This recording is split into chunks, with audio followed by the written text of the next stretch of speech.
ఈ అక్షయ తృతీయకు BNR gold and diamonds లో gold పై 6% నుంచి 9% వరకు डिस्काउंट, जीरो मेकिंग चार्जेस। एमा मंगली भी शेयर होल्डर आवा और ओन ब्रदर का तो मैं गूगल एम कारण दीटो ओके ओन ब्रदर आओ का ओके कल की भगवान है पूछे नंबर ओके नी ओन ब्रदर के मालूम वेदार का तो काय फर्स्ट टाइम एक दी होना है बातें करे रो आज से ती करे ये कोड़ा आदि कार्य में आयो ये कोड़ा डिफेंडर कार्य में आयो कौन आया ना जना इज हेमाकांत रेड्डी वो शिव ये कोड़ा है हेमाकांत शिव ये कोड़ा है शिव का तो शिव चौहान मंगलीर भाई मंगली स्ವಂತ ಬಾಯಿ ये कोण आवा नम बेंगलुरु में लेवेट कर रहे चा पुणे में कर रहे चा हैदराबाद में 100 एकड़ कर मेले चा परचेस करले आदमी दे सारो केन के अच्छा ये काय इनका तो ना ये स्टाइल देखन ये आवा बावा देखन मन काय अनसाई मोटो गरियाना आदमी रेणो ये आज आदमी नमर गुरु में मोसा करे नहीं जास्ती हां बंजारा का तो मोसा करे नहीं नमर साम एक है डिफेंडर एक है BMW एक फॉर्च्यूनर है मां ये गनमैन ओके केर मधुगाडेर मधुलारे ये शिवा शिव मधु शैला काय कछिनी शैलजा हां शैलजा के लेडी वो और 5 एक सूट बूट गाल लेने एक डायरी पकड़े वाला एक हो कसन का तो ना तू एक बात को बंजारा का तो जान दचगनी केनी मौसम करेनी जोकन ये अपने वाल कतरा आदमी मर गए मालंग का 4 आदमी मर गया ना बेतानु ये कत मर गया चना नलगोंडा माल मल्लेपल्लिया 4 ताने वाले मर गए गोरूर हां गोरूर अपने रे गोरूर ये नाम लखनाक में है हां जन्ना हम काइन के रजा का तो अबे अपने बेटी कन अत्र दाड़ अपन 7 दिन इते गनी अपने बेटी बेटा ना मौसम करा का भैया छे तप्पावी हां समाचार आदमी ने अब कष्टा रेद सुखा रेद आज मैं एक एमएलए वेणो का तो मार समाचार नाम ले लेन मैं एमएलए वेणो आज मार समाचार आदमी मा कौन तो आछो का प्रेरो सेवालाल महाराज भी మెచ్చేని hi hello welcome to Suman TV నేను మీ రోషన్ సో రోజుకొక కథ మలుపు తిరుగుతుందని చెప్పుకోవచ్చు రమావత్ మధు ఇష్యూ కావచ్చు అభిషేక్ నాయక్ కావచ్చు శివ చౌహాన్ కావచ్చు మంగ్లీ కావచ్చు అంటే ఎవరు దీంట్లో బాధితులే బాధపడుతున్నారు మిగతా వాళ్ళు ఎవరూ బాధపడట్లేదు కొంతమంది ఏమో కమ్యూనిటీ కార్డ్ పెట్టుకొని ప్రెస్ మీట్లు పెట్టి ఎవరైతే విక్టిమ్స్కి సపోర్ట్ చేస్తున్నారో వాళ్ళని తిట్టడం స్టార్ట్ చేశారు వాళ్ళకి థ్రెటనింగ్ కాల్స్ చేస్తున్నారు వాళ్ళని చంపేస్తామని బెదిరిస్తున్నారు కానీ ఒక్కసారిగా రమావత్ మధు అసిస్టెంట్ కావచ్చు బాయ్ కావచ్చు డ్రైవర్ కావచ్చు ఎప్పటి నుంచో తన దగ్గర పనిచేస్తున్న రమేష్ తన సెల్ఫీ వీడియో ఎప్పుడైతే పంపించారో దీని వెనక ఉన్న మొత్తాన్ని కూడా బయటికి లాగేసే ప్రయత్నం అయితే జరిగే ఒక వీడియో అని చెప్పుకోవచ్చు అన్నమాట అది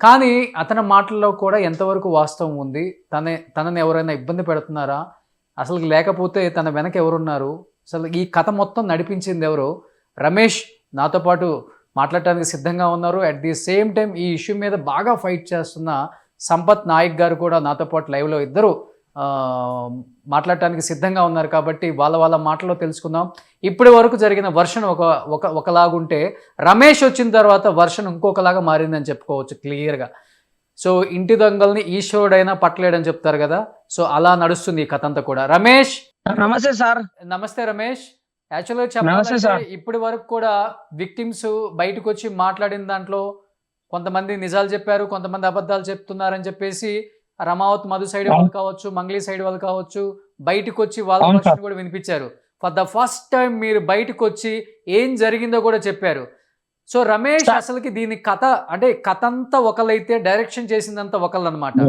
అసలు దీని వెనక నడిపించిన మెయిన్ వ్యక్తులు అంటే ఏమని చెప్తారు రమేష్ ఈ రోజు సార్ ఇది ఒక్క వ్యక్తిగా నేను చెప్పాలంటే నేను రమావత్ రమేష్ నా ఊరు కేశంనేనిపల్లి నా మండలం పియ్యపల్లి గుడుపల్లి నా మండలం చేంజ్ చేసినారు ఇప్పటికీ నా చేంజ్ చేసినారు గుడుపల్లి నా మండలం డివిజన్ నాది దేవరకొండ జిల్లా నల్గొండ వచ్చేసి సార్ మా అమ్మ నాన్న చనిపోతాని అంటున్నారు ఇది మీకు కారణం మీరు సుమన్ టీవీ అయినా సరే ఏ టీవీ అయినా సరే నేను ఇప్పుడు లైవ్ లో చెప్తున్నా ఇది ఒక్కటే మా అమ్మ నాన్న చనిపోతే మీ ఉన్న మీడియా వాళ్ళందరి మీద ఒక్కటే సార్ నేను పెట్టిన డబ్బులు కన్ఫర్మ్ ఇది 100% సార్ మా అమ్మ నాన్న చనిపోతాను ఇప్పటి కూడా నేను ఇప్పుడు నీ ఇంటికాడ వచ్చినాను కేశంనేనిపల్లి మండలం పియ్యపల్లి గుడిపల్లి తండకు వచ్చినాను సార్ ఇప్పటికీ నేను వాళ్ళు వడ్లకు కాలు తిప్పాలి కదా సార్ వడ్లు ఎండబెట్టాలంటే కాలు తిప్పాలి కాలు తిప్పితేనే ఎండబెడుతుంది ఆ విధంగా చిలకల పోతే మా అమ్మ ఏడుస్తుంది అరే రమేష్ నువ్వు చేసిన ఇదే పనినా, ఇన్ని రోజులు నువ్వు చేసిన ఇదే పనినా అని నాకు ఏడుస్తుంది మా అమ్మ. మా అమ్మ ఏడుస్తుంది. ఇవాళ నేను ఇంటికి వచ్చిన, ఈ రోజు నేను కేశంనేనిపల్లి తండేకి అనేది వచ్చిన. ఇవాళ మా అమ్మ ఏడుస్తుంది. సార్ దయచేసి మాకు న్యాయం చేయండి, ఒక్కటే మాట అంటున్నా. కానీ మంగ్లీ మేడం, రమేష్ మీరు కూడా మంగ్లీ డబ్బు మేడం మేము 49 లక్షలు అనేది మా నాన్న నేను మేము 49 లక్షలు పెట్టాం సార్. 19 లక్షలు రమావతు మధు నాయక్ ఇచ్చాము. 30 లక్షలు ఇది శివ జవాన్కి ఇచ్చాం సారు. ఇది వాస్తవంగా ఆఫీస్ ఓపెన్ కదా. శివ చవాన్ అంటే మంగ్లీ వాళ్ళ తమ్ముడు, సొంత వాళ్ళ తమ్ముడు శివ చవాన్, మంగ్లీ వాళ్ళ సొంత తమ్ముడు. వానికి మేము 30 లక్షలు ఇచ్చినాం సార్. ఇప్పటికి మాకు ఇచ్చేస్తే మేము బయట సేఫ్ గా ఉంటాము, లేకపోతే మాకు శవాలు చూస్తారు. మీ సుమన్ టీవీ అయినా సరే, ఏ టీవీ అయినా సరే ఇది ఛాలెంజ్ చూడండి. రేపైనా ఎల్లినైనా ఇది వీడియో రికార్డ్ చేసుకోండి. ఇది మాత్రం ఖబర్దార్, ఒక్కటే మాట అంటున్నా.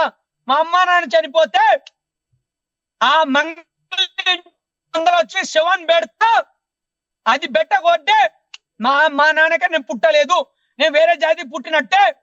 ఆ కొడుకు ఎట్ట ఉంటాడో బయటికి రామని చెప్పు. ఆ కొడుకు బయటికి రామని చెప్పు. వాని తగలబెడతా అని అంటున్నా. నా కొడుకు నిన్న లైవ్ లో 100 మంది ఉంటే నేను వాళ్ళ మీద నేను మాట్లాడలే. నేను ఎందుకంటే నేను భయపడుతున్నా. అసలు ఏ మీడియా ఏ విధంగా వస్తుందో నాకు తెలియదు. డెఫినెట్ గా మీ ఎమోషన్ నాకు అర్థమవుతుంది. ఎంత కష్టపడితే నేను ఒకటే మాట్లాడు సార్. 19 లక్షలు ఇచ్చినాను. ఎవడు అంటే రమావత్ మధు కొడుకు నేను ఇచ్చినాను. 30 లక్షలు ఆడు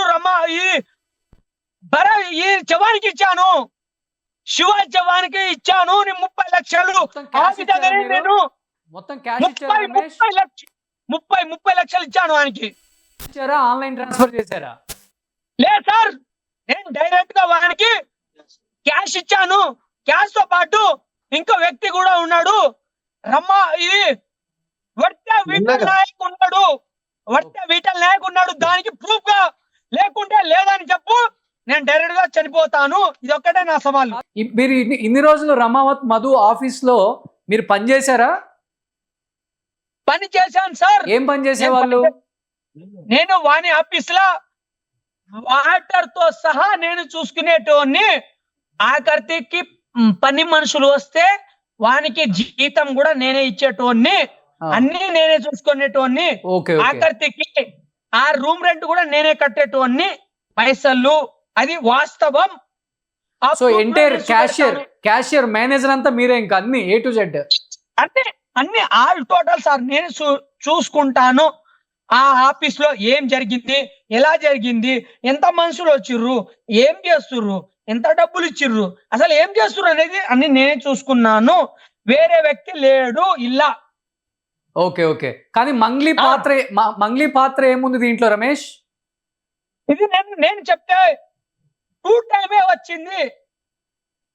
మంగ్లీ అనేది ఆమె ఒక్కటేసారి కాదు, 2 టైం వచ్చింది. 2 సార్లు వచ్చే 2 సార్లు మనకు ఈ కొండ మల్లెపల్లి అనేది బ్రాంచెస్ కాడ వచ్చింది మేడము. అది కూడా మా బంజారా అక్క, నేను మేడం కూడా అన్నాను, మా అక్క వచ్చింది. 2 టైం వచ్చింది. 1 టైము వద్దిపట్ల గ్రామానికి వచ్చింది. అది కూడా రమావత్ మధు నాయక్ వాళ్ళ ఇంటి కాడ వస్తే ఆ ఫోటో నేనే తీశాను సార్. నేను ఒకటే అంటున్నాను డేర్గా. కానీ ఇప్పుడు నీకు అక్కడ ఏం జరుగుతుందో తెలుసు రమేష్.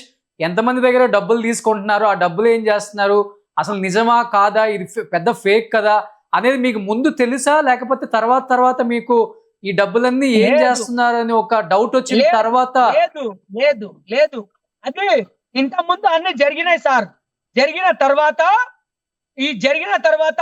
ఇది గోకుల నందన ఇన్ఫ్రా అంటే ఇది ఉంది కదా సార్, మల్లెపల్లిలో GNI ఆఫీస్ అనేది ఓపెన్ అయిన తర్వాత 2 months అంటే 2 నెలల తర్వాత నాకు అది అర్థమైంది ఇదంతా ఫేక్, బోగస్ అని. ఇది మొత్తం ఫేక్.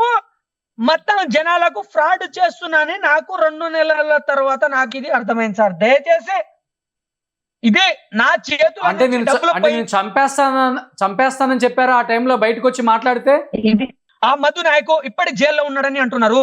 ఆయన బయటికి వస్తే కింద భూతల్లి అమ్మే ఉంది, పైన ఆకాశం ఒక్కడే దేవుడు, మధ్యలో ఏ వ్యక్తి లేడు. అది కూడా నేను ఆయనతో ప్రూఫ్ చేపిస్తా. కానీ చనిపోయినప్పుడు రమేష్ మీరు A to Z అసిస్టెంట్ మొత్తం క్యాషియర్ మేనేజర్ అన్ని కాబట్టి డబ్బులు గానీ లేకపోతే ప్రాపర్టీస్ కొన్నవి కానీ చాలా మంది పేర్ల మీదకి బినామీగా మారిపోయినాయి. దాంట్లో అభిషేక్ నాయక్ అనే వ్యక్తి పేరు కూడా వినిపిస్తుంది.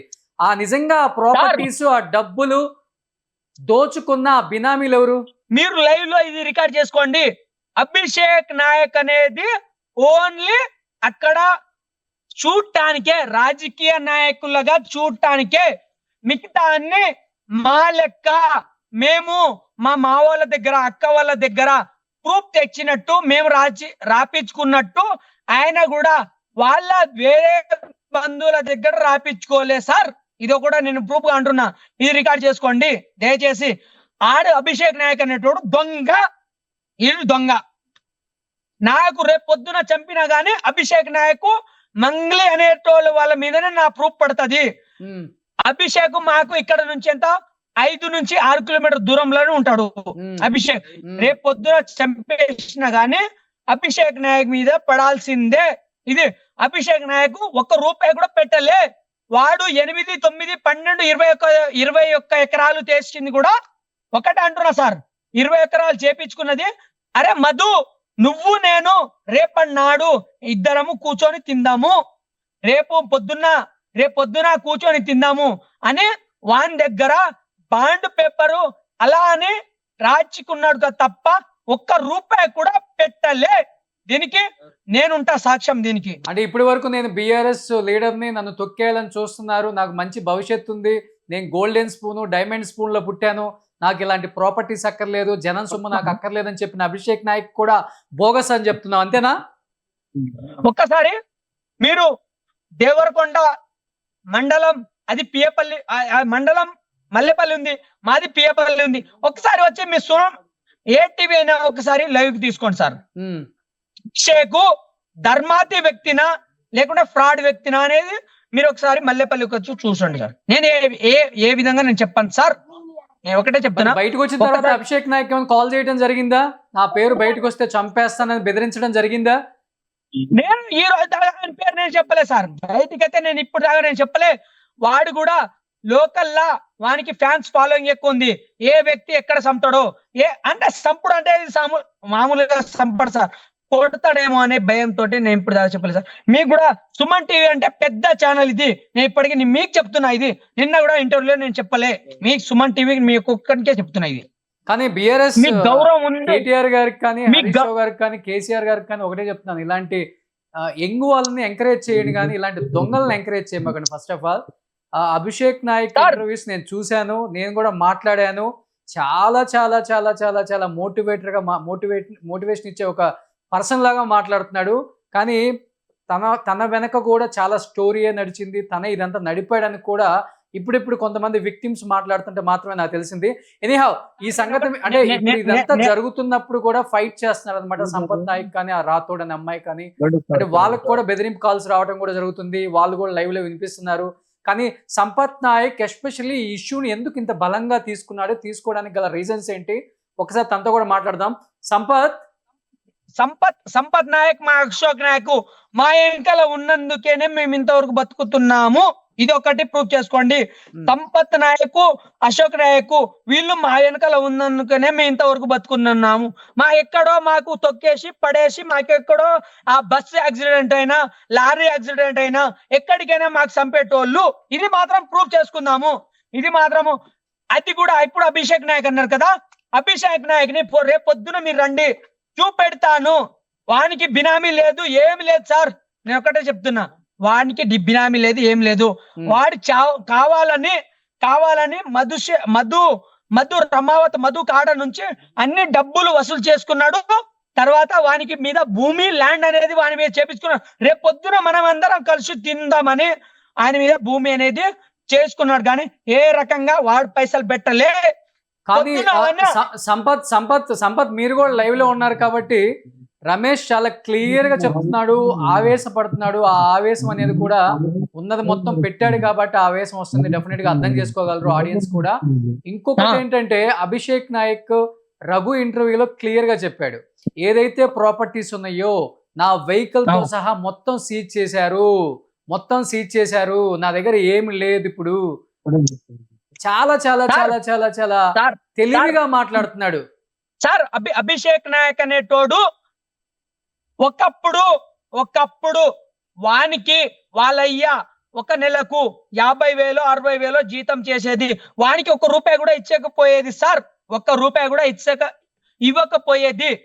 అంతా ఇది వచ్చిన తర్వాత ఏ తండకైనా పోదాము, ఎక్కడికైనా పోయిన తర్వాత మనకు వాటర్ పడుతుంది కదా సార్. మనకు వర్షాలు పడినప్పుడు అంతా వాళ్ళకు ఇల్లు కూలిపోయినప్పుడు, తర్వాత ఏమైనా చనిపోయినప్పుడు ఆ డేట్ అయితే ఉంటాయి కదా సార్. ఆ డేట్ ప్రకారం ఇమీడియట్ గా బిఆర్ఎస్ పార్టీ యాక్షన్ తీసుకోవాలి. బిఆర్ఎస్ పార్టీ అతను సస్పెండ్ చేయాలి. ఫస్ట్ ఆఫ్ ఆల్ డిమాండ్ చేస్తాను. కేటీఆర్ గారితో నేను మాట్లాడతాను ఈ ఇష్యూ మీద.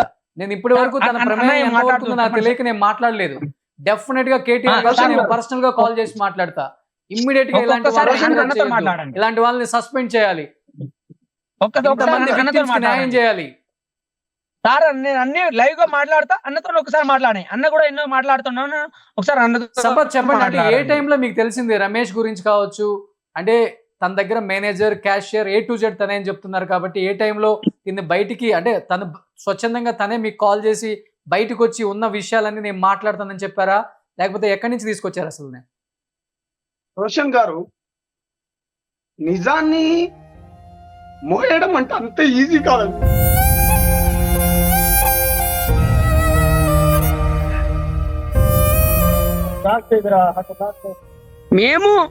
మేము చనిపోతా అని అంటే మా అన్న, మా బంజారా అన్న మాతోటి పాటు ఏడుస్తున్నాడు సార్. ఇది అదే మేము ఏ రకంగా చెప్పాలంటే మాకు అర్థం కావట్లేదు సార్. నిజాన్ని మోయడం అంటే అంత ఈజీ కాదు రోషన్ గారు. నిజంతో మాట్లాడాలి, నిజాన్ని ట్రావెల్ చేయాలంటే అంత ఈజీ కాదు రోషన్ గారు. గుండెల నిండా బరువు ఉన్నది. చనిపోయింది 4 బిడ్డలు రోషన్ గారు, అది బంజారా బిడ్డలు. మోసపోయింది మెజారిటీ 90% లంబాడి బిడ్డలు. ఆ అబ్బాయి ఇవాళ ఎందుకింత ఆవేశంగా మాట్లాడుతున్నాడంటే తనని ఎవరు ఎక్కడికి వెళ్ళి చంపుతానని భయభ్రాంతులకు గురి చేస్తున్నాడు. మంగ్లీ గారు నాకు కాల్ చేయడం జరిగింది 15వ తారీఖు, నాకు సపోర్ట్ చేయమని చెప్పడం, నాకు మద్దతుగా ఒక వీడియో చేయండి, మీరు ప్రెస్ మీట్ పెట్టండి అంటే నేను క్లారిటీగా చెప్పాను. మధుకు నీకేమైనా సంబంధం ఉందా దీంట్లో? ఈ విషయంలో నేను ఈ కేసు టేకప్ చేస్తే దీని పరిమాణాలు చాలా తీవ్రంగా ఉంటాయి అని చాలా క్లియర్ గా నేను చెప్పాను. అన్నా నాకు ఎటువంటిది లేదన్నా, అసలు వాడు మధు అనేటోడు ఎవడో నాకు తెలియదు, వానితో నాకు సంబంధం లేదన్నాడు అన్నది. దాంతో పాటు మన మిత్రుడు ఇంకో లాయర్ కూడా ఉన్నాడు, అతనితో కూడా మాట్లాడినాం. చలో చూద్దాంలే అనుకున్నాం.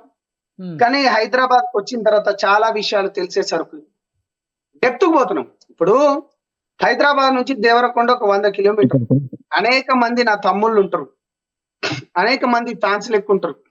ఎందుకంటే పేద బిడ్డల పక్షాన నేను ఏ విధంగా పోరాటం చేస్తున్నాను. ఇప్పుడు చైత్ర కావచ్చు, లేకపోతే లక్ష్మీబాయి కావచ్చు, లేకపోతే టేకు లక్ష్మి ఒక మాదిగ బిడ్డ చనిపోతే కావచ్చు, లేకపోతే వికారాబాద్ లో ఒక రెడ్డి సోదరునికి ఒక డిపార్ట్మెంట్ వాళ్ళు కొడితే వాళ్ళ తరపు నుంచి నేను పోరాడడం కావచ్చు.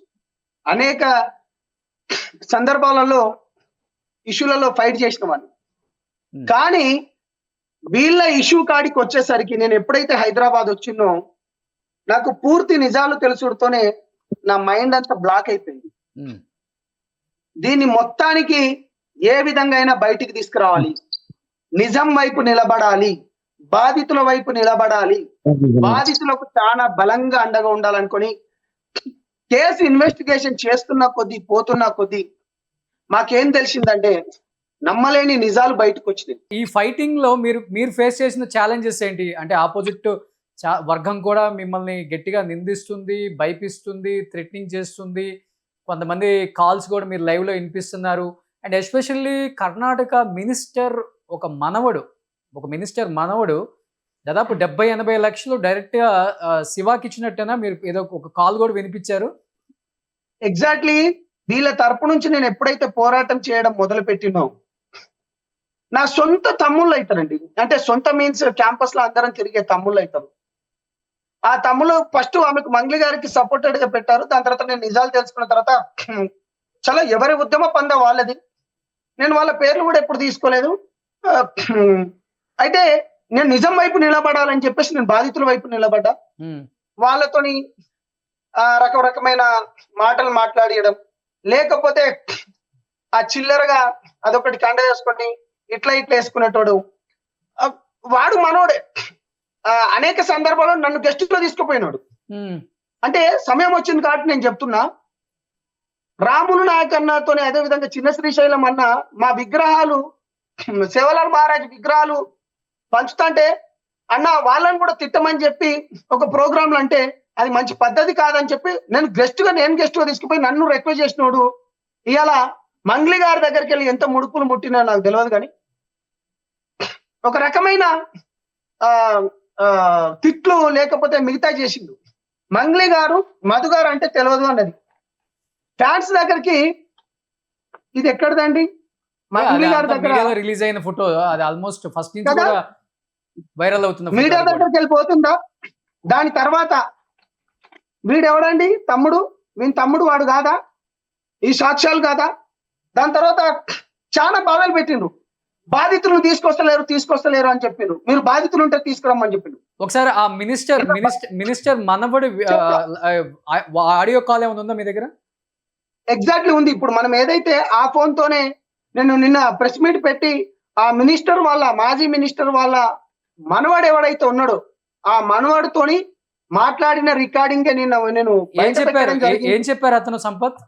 చాలా క్లియర్ గా నేను ఏమన్నాడంటే డిఫెండర్ కారులో ఫోర్డ్ కార్లలో వాడు వచ్చేటప్పుడు మధుగాడు వచ్చేటప్పుడు హంగు ఆర్భాటాలు ఉంటాయి. మధుతో పాటు శివ కూడా వచ్చిండు. ఆ శివ కూడా వచ్చి దాంతో పాటు హిమాకాంత్ రెడ్డి అండ్ శైలజ గారు కూడా ఆయన పేరు వచ్చిండ్రు. వాళ్ళు వచ్చి నాకు దగ్గర ఎక్కువ డబ్బులు అడిగిండ్రు. కానీ ఇక్కడనే నేను అన్న ఇక్కడ భూములు కొంటున్నాం, మా వెంబడి ఇది ఉంది, మేము పెద్ద నెట్వర్క్ లో చేస్తున్నాం అనుకుంటే చెప్పి మేము ఇక్కడనే కూడా భూములు కూడా కొంటున్నాం అని చెప్పి దగ్గర 5 కోట్ల దాకా వాళ్ళ ఏమో అడిగితే 80 లక్షలేమో ఇచ్చాడు. ఆ ఆడియోలో చాలా క్లియర్ గా అతను వాళ్ళు ఎక్కువనే అడిగారట, కానీ ఇతను మాత్రం ఇచ్చింది 80 లక్షల రూపాయలు ఇచ్చిందని చాలా క్లియర్ గా వీళ్ళ తమ్ముడు తీసుకొని ఇచ్చింది. అది నేను నిన్న పెట్టడం జరిగింది. ఇదేదో సంపతో లేకపోతే సుమన్ టీవీ ప్రేక్షకుల పక్షాన బాధితుల పక్షాన మాట్లాడుతుంటే మీ పైన లేకపోతే రఘు గారి పైన లేకపోతే మిగతా media channel social media channel పైన మాట్లాడడం ఇది పద్ధతి కాదు. చనిపోతుంది బంజారా బిడ్డలు, విక్టిమ్స్ మెజారిటీ 90% బంజారా బిడ్డలు. ఆ మంత్రి గారి మనవాడు చెప్పడంతో దీన్ని ఇంకా బలంగా నాకు ప్రూఫ్స్ దొరికినాయి. బాధితులను తీసుకొని వచ్చిన బాధితుల ప్రామిసరీ నోట్లు తీసుకొచ్చిన ఎవరైతే మెయిన్ విక్టిమ్ ఎవరైతే మెయిన్ దొంగ ఎవరైతే ఉన్నారో మధు దగ్గర పనిచేసే తమ్ముడు రమేష్ ని తీసుకొచ్చిన వాళ్ళ పలుగు తండాల ఎవరెవరైతే బాధితులు ఉన్నారో ఆ బాధితులను కూడా తీసుకొని వచ్చి నిన్న ప్రెస్ మీట్ పెట్టడం జరిగింది. మీ మీడియా ముఖంగా నేను ఒకటే అడుగుతున్నా, మంగ్లీ గారికి ఎవడెవడైతే సపోర్ట్ చేస్తున్నాడో ఆ బెదవలకు చెప్తున్నా, మీ ఛానల్ ద్వారా దమ్ము ధైర్యం ఉంటే ఆ పలుగు తండకు వెళ్ళండి, ఆ మధు గారి ఇంటి దగ్గరనే మాట్లాడదాం. ఇక్కడ ఈ సోషల్ మీడియాలో వీళ్ళు అంటున్నారు మన పరువు మనం తీసుకుంటామా లేకపోతే మన దగ్గర మనం మాట్లాడుకుంటున్నాం అంటే మరి చనిపోతుంది ఎవరు? ఇప్పుడు ఇది పరువుకు సంబంధించింది కాదు కదా. ఇప్పుడు కొంతమంది మాట్లాడుతున్నారు దాంట్లో. ఇప్పుడు ఈ రోజు మంగ్లీ గారు ఏమన్నా చేసుకుంటే దానికి బాధ్యత సుమన్ టీవీయా, దానికి బాధ్యత తొలి వెలుగు రఘునా, దానికి బాధ్యత ఇంకొక టీవీయా అంటున్నారు. మరి ఇంతమంది విక్టిమ్స్ చనిపోతే దాని బాధ్యత ఎవరు చెప్పాలి కదా. ఇంతమంది విక్టిమ్స్ చనిపోతే ఈ రోజు లైవ్ లో ఉన్న రమేష్ ఉన్నాడు, నేను చనిపోవడానికి చెరువు దగ్గరకు వచ్చాను అని చెప్పేసి మీరు ఈ కాల్ కలపక ముందు ఏం చెప్పారు? చనిపోవాలనిపిస్తుంది, చెరువు దగ్గరే ఉన్నాను, డిసిషన్ తీసుకోవద్దు, మీ తల్లిదండ్రులు చనిపోతున్నారని చెప్తున్నావు, నేను చనిపోవాలనుకుంటున్నానని చెప్తున్నావు. అంటే చనిపోవడం దీనికి సొల్యూషన్ కాదు, బతికుండి ఫైట్ చేయాలని చెప్తున్నాను. బతికుండి ఫైట్ చేయాలి, చచ్చిపోయిన తర్వాత ఏం రాదు. వీడు ఉన్నవన్నీ వాళ్ళకి పెట్టేశాడు, వాళ్ళతో ఫైట్ చేయని చేతగాక వీడు చచ్చిపోయాడు అంటారు నిన్ను. రమేష్ ఫైట్ చేయని చేతగాక చనిపోయాడు, రమేష్ పిరికి బంద అని చెప్తారు. బతికుండి ఫైట్ చేయి, బతికుండి ఫైట్ చేయి, హీరో అవుతావు. ఈ రోజు నువ్వు వేరే వాళ్ళ పేర్లు చెప్పావనో లేకపోతే ఉన్న నిజాన్ని బయట పెట్టావనో, ఎవడో చంపడానికి వస్తే ఆ చంపేవాడి మీద నువ్వు ఫైట్ చేయి. ఎందుకు వస్తాడు చంపడానికి? ఏం చేయగలడు? గొంతుతోనే భయపిస్తారు ఎవడైనా గానీ. నువ్వెందుకు చావాలనుకుంటున్నావు? మీ పేరెంట్స్ ఎందుకు చచ్చిపోవాలనుకుంటున్నారు అసలు? ఫస్ట్ 50 లక్షల రూపాయలు ఇచ్చి మీరు చచ్చిపోవాలనుకుని మీరు చెరువు దగ్గరికి వెళ్ళడం అసలు మీరు చెప్పే ధైర్యం నాకు ఉంది సార్. మా అమ్మ నాకు లేదు సార్. వాళ్ళు చనిపోతాని అంటేనే వాళ్ళ ఇంటికాడ పని చేస్తా, వాళ్ళు నేను ఇప్పటిదాకా నేను వ్యవసాయం పని చేయలేదు సార్. వాళ్ళు పని చేసే డబ్బులకి నేను తింటున్నా. వాళ్ళు చనిపోతే తర్వాత నేను ఎందుకు సార్ ఉండాల్సింది? వాళ్ళు చనిపోతా కదా, బతికుండి ఫైట్ చేయి నువ్వు. అదే చేస్తున్నా. ఎంతో మంది విక్టిమ్స్ ఉన్నారు, వెనక ఎంతో మంది విక్టిమ్స్ ఉన్నారు. ఒక లేడీ మాట్లాడుతుంటే నిజంగా నాకు చాలా బాధ అనిపించింది. ఒక లేడీ పాపం ఇంతకు ముందు ప్రెస్ మీట్ లో చూశాను. వాళ్ళ కూతుర్ని ఇచ్చిన దగ్గర కూడా అల్లుడు డబ్బులు తీసుకొచ్చి కూడా పెట్టేశానండి. ఈ రోజు కూతురు ఇంటికి వచ్చింది, అల్లుడు మా ఇంటికి వచ్చి గొడవ చేస్తున్నాడు, చచ్చిపోవాలనిపిస్తుందని చెప్పేసి ఒక లేడీ మాట్లాడుతుంది. కొన్ని క్షణాలు దాకా బతకాల్సింది కూడా మీ టీవీ ఛానల్ ద్వారానే సార్. ఇప్పుడు నేను కొన్ని గంటలు అంటే కొన్ని రోజులు కాదు, కొన్ని గంటలు బతకాల్సింది కూడా మీ టీవీ ఛానల్ ద్వారానే ఇప్పుడు బతున్నాను. ఎందుకంటే న్యాయం జరుగుతుంది రమేష్. నేను నమ్ముతున్నాను, చట్టాలను నేను నమ్ముతున్నాను, బలంగా నమ్ముతాను. ఈ రోజు కాకపోతే రేపు, రేపు కాకపోతే నేను ఇదే విధంగా సార్, నేను న్యాయంగా నేను వాడిని డబ్బులు ఇచ్చాను సార్. నేను న్యాయంగా సార్. రమేష్ ఒక్క నిమిషం. ఏ నా కొడుకు ఎంటుక కూడా పీకడు, గుర్తుపెట్టుకో. అది మీ ధైర్యం ఉండాలి సార్. ఫస్ట్ మీ ధైర్యం ఉండాలి. నాకుంటేనే నేను బతుకుతాను. మీరు ధైర్యంగా ఉండండి. వ్యవస్థ మొత్తం ఒక వైపు ఉన్నా గాని నిజాయితీ వైపు ఉందాం. ఎవరికో ఫేమ్ ఉందని, ఎవరికో లేకపోతే పాటలు పాడతారని, లేకపోతే ఇక్కడ మోసపోతుందని బంజారా బిడ్డలని అనుకుంటలేరు. ఎవరెవరైతే మాట్లాడుతున్నారో ఎంటికతో సమానం. నిజం వైపు నిలబడదాం, బాధితుల వైపు నిలబడదాం, నిజమే మాట్లాడదాం. యాక్చువల్ గా కాలు కలపక ముందు రమేష్ తో నేను మాట్లాడే ప్రయత్నం చేసేటప్పుడు కూడా అంటే ఈ లైవ్ కి ఒక 10 నిమిషాల ముందు, రమేష్ మీరు ఒక్కసారి అక్కడి నుంచి దిగొచ్చు, ఆ ఆటోలో నుంచి దిగొచ్చు కూడా, నో ప్రాబ్లం. అక్కడ చెరువు ఒకటి ఉంది, ఆ చెరువులో ఆత్మహత్య చేసుకోవడానికి వాళ్ళ కుటుంబంతో వెళ్ళారు. వాళ్ళు అక్కడికి, వాళ్ళ ఆ కుటుంబం దగ్గరికి వెళ్ళారు. మా చివరి మాటలు ఇవే, ఒక్కసారి మాట్లాడదాం అనుకుంటున్నాం. వేరే వాళ్ళకి కాల్ చేస్తే ఇమ్మీడియట్ గా నేను లైవ్ లో కలపండి అతన్ని. మీరు చచ్చిపోవటం కాదు, మీ కుటుంబం చచ్చిపోవటం కాదు, మీరు చచ్చిపోతే నిజం చచ్చిపోయినట్లు. మీలాంటి విక్టిమ్స్ బయటకు వచ్చి ఫైట్ చేయండి. మాలాంటి వాళ్ళం మేము ఫైట్ చేస్తాం. ఈ రోజు కాకపోతే రేపు న్యాయం జరుగుతుంది, డెఫినెట్ గా న్యాయం జరుగుతుంది. రోషన్ గారు దొంగలు చచ్చిపోవాలి, మీరు చచ్చిపోకూడదు. ఆ రోజు ఇప్పుడు అతను చెరువులో దూకి వాళ్ళ ఫ్యామిలీతో దూకి చనిపోదామని వెళ్ళారు వాళ్ళు. ఎవరు? వీళ్ళకెవరు బాధ్యతలు? వీళ్ళు చనిపోతారు. మరి వీళ్ళు చనిపోతే ఎవరు బాధ్యతలు? ఇప్పుడు మంగ్లీ వైపు సపోర్ట్ చేసే వాళ్ళు వాళ్ళ చావుకు మీరు అడిగారు కదా, మీడియా కారణం అవుతుందా మంగ్లీకి ఏమన్నా అయితే అని. మరి ఈ రోజు విక్టిమ్స్ చనిపోతున్నారు, వాళ్ళకెవరు? సుమన్ టీవీ సార్, మేము ఒకటే చెప్పే సార్, మా డబ్బులు తిన్న వాళ్ళే బతకనివ్వండి సార్, మేమే చనిపోతాం. ఇంకో వాళ్ళు ఒక నెల తర్వాత, ఒక సంవత్సరం తర్వాత వాళ్ళు కూడా చస్తారు సార్. పక్కా ఇది మా ఉసురు తాగుతుంది. రమేష్ చావటం సొల్యూషన్ కాదు. రమేష్ నువ్వు పక్కకు వచ్చాయి రమేష్, అక్కడ రమేష్ చావటం సొల్యూషన్ కాదు. రమేష్ ఈ రోజు నువ్వు బయటకు వచ్చి నిజం చెప్పావు. నిజం చెప్పబట్టి కొద్దో గొప్ప ఓహో ఈ ఇన్వాల్వ్మెంట్ ఉందా వీళ్ళది అనేది తెలిసింది. నిజంగా నువ్వు చచ్చిపోతే నిజం చచ్చిపోయినట్టే కదా. దయచేసి సార్ నేను తప్పు చేయలేదు సార్, ఉన్నదే చెప్తున్నాను. ఫైట్ చేసి చనిపోతే హీరో అవుతావు, గుర్తుపెట్టుకో. ఫైట్ చేసి చనిపోతే హీరో అవుతావు. ఇలా వేరే వాళ్ళు బెదిరిస్తున్నారని నువ్వు చచ్చిపోతే హీరో అవ్వవు. వేరే వాళ్ళు బెదిరిస్తున్నారని చచ్చిపోతే హీరో అవ్వవు. నువ్వు ఫస్ట్ అక్కడి నుంచి బయటికి రా. రమేష్ నువ్వు అక్కడ ఆటోలో ఎక్కు. వేరే వాళ్ళు చూసి అతను ఆటోలో ఎక్కించారు. సార్ ఇంకో నేను ఒకటే అనేది, నేను ఎందుకు ఇక్కడ దాకా వచ్చానంటే అప్పటి నుంచి నాకు ఒకటే సార్ నాకు ఫోన్ చేస్తుండు.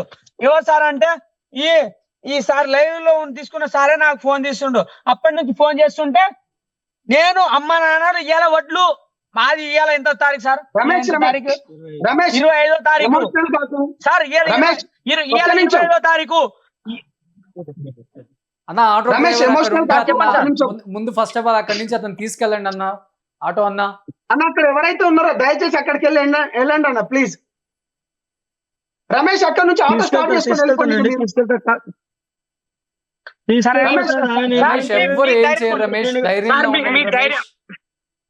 ఇప్పుడు సార్ ఇప్పుడు ఆయన ఏమంటుండంటే సార్ ఇప్పుడు డబ్బులు పెట్టిండు ఆయన దగ్గర ప్రూఫ్ ఉంది అన్ని ఉన్నాయి. ఏంటంటే నేను ఆటో డ్రైవర్ని, కాకపోతే నేను ఆయన కావాలని కాదు, ఆయన డబ్బులు పెట్టి ఆయన నానా తిప్పలు పడుతుంది. వాళ్ళ అమ్మ నాన్న చనిపోవాలంటారు, వాళ్ళ బాబాయ్ కూతురుది పెళ్లి ఉంది. ఇప్పుడు వాళ్ళు ఆ రోజు డబ్బులు ఇచ్చిర్రు, అవసరానికి కోసమని ఇచ్చిర్రు, 10 రూపాయలు ఇంట్రెస్ట్ అంటేనే ఇచ్చిర్రు. వాళ్ళు కావాలని ఇవ్వలేదు కదా. వాళ్ళు ఏంటంటే ఇప్పుడు వాళ్ళు ఆ రోజు మాకు కావాలి అని వడ్డీ వస్తుంది, మంచిగా మనం బతుకుతాం, మంచిగా ఇది చేస్తామని ఇచ్చిర్రు. వాళ్ళు ఇవాళ వాళ్ళు మోసం చేసిర్రు సార్. ఏం చేయాలి అన్న? అర్థమవుతుంది మీ ఊర్లో వాళ్ళే కాబట్టి దయచేసి అతన్ని ఫస్ట్ అక్కడి నుంచి తీసుకెళ్ళండి మీరు. అక్కడి నుంచి రమేష్ ఇలాంటి పనులు చేయొద్దు రమేష్. ఎప్పుడు కూడా న్యాయం గెలుస్తుంది రమేష్. నాకు రోషన్ గారు, ఇప్పటికీ చాలా రోషన్ గారు. క్రిటికల్ సార్ నేను సార్ మా బంజారా సార్ ఒకటే చెప్తున్నా. నాకు ఇప్పటికే క్రిటికల్ గా వచ్చింది సార్. ఇప్పటికే నాకు క్రిటికల్ గా వచ్చింది సార్. ఇంకా ఎన్ని రోజులు బతక ఉంటారు సార్ మీరు? బంజారా సార్ మీకు ఒకటే చెప్తున్నా, మేము ఇంకా ఎన్ని రోజులు బతకాలి సార్? మేము ఇంకా మీ ద్వారానే బంజారా మేము ఇక్కడికి బయటికి వచ్చినాం సార్. ఇంకెన్ని రోజులు బతకాలి సార్? ఇప్పటికి 6 నెలలు, ఇప్పటికి 3-4 నెలలు అయింది సార్. ఇంకెన్ని రోజులు బతకాలి సార్? మీరు ఒకటి చెప్పండి. బంజారా సార్ మీ సుమన్ టీవీ సార్. చట్టాలపైన మనకు గౌరవం ఉన్నది, రమేష్, నా న్యాయ మీద వ్యవస్థలపైన ఏమాత్రం గౌరవం గౌరవం ఉన్నది, ఉందా? ప్రజల పక్షాన మేము నా మీద పోరాడుతున్నాము. ఏమాత్రం గౌరవం Definitely గా ఉందా చెప్తున్నాము. సంపత్? మేము మీ వెంట ఉంటాము, మీ వెంబడి ఉంటాము.